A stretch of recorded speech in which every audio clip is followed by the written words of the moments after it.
Hey Dragon Slayers. Today's video is about sunlight and why you're probably not getting enough. Part 3.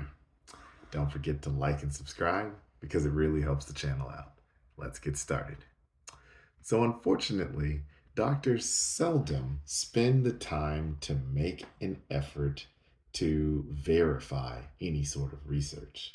The sad truth of how things usually work in the real world is that a primary care doctor sees a news story on television reporting that the National Academy of Super Geniuses has decided that something causes another thing, and everyone should avoid that something.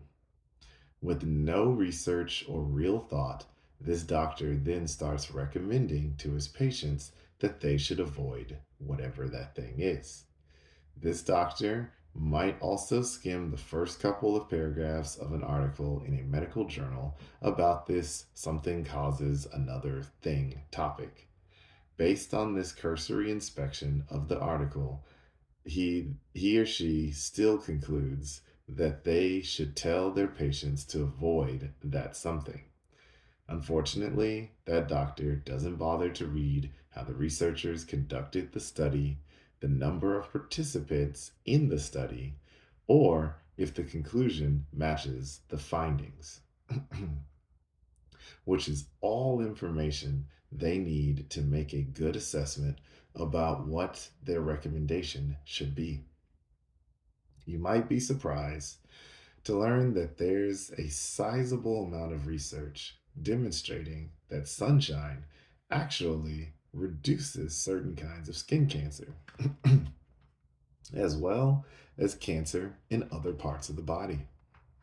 One large study showed that people who work outside in the sun are less likely to get skin cancer than indoor workers. That's right, you heard that correctly. People who work outside are less likely to get skin cancer than people who work indoors. Another large study shows that living further from the equator is a risk factor for skin cancer and other types of cancer. Yep, you also heard that correctly. The further away you live from the equator, the greater your risk factor is for skin cancer and other types of cancer. Because these studies don't support the popular opinion of experts of the moment, they get little traction with doctors or the news media. Therefore, you might have never heard of them. Here's the important question we should all be asking. Why are we only researching putting chemicals on the skin and or avoiding the sun to decrease skin cancer? For instance, why are we not researching whether it matters what our skin is made of? In other words, someone should research whether things we eat and drink increase our risk of skin cancer. Could it be that eating quality natural foods would help you build better skin that is much less likely to become cancerous?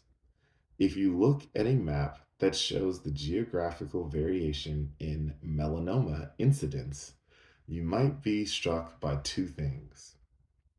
First, melanoma occurs much more frequently in locations with weaker sunlight.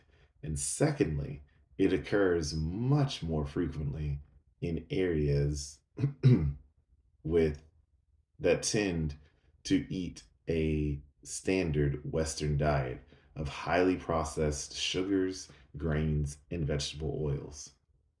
Dr. Berry has many patients tell him an interesting thing.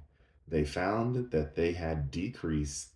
after they had decreased the amount of grains and vegetable oils in their diet and had started eating more colorful berries and veggies, they could spend more time in the sun without burning. A few patients of his who experienced severe reactions to the sun in the past were happily surprised to find that they no longer had these reactions after they started eating an improved whole food diet. So, why are medical scientists not interested in investigating whether there are things in our diet that increase rates of skin cancer? The sun hasn't changed at all in the past 50 years.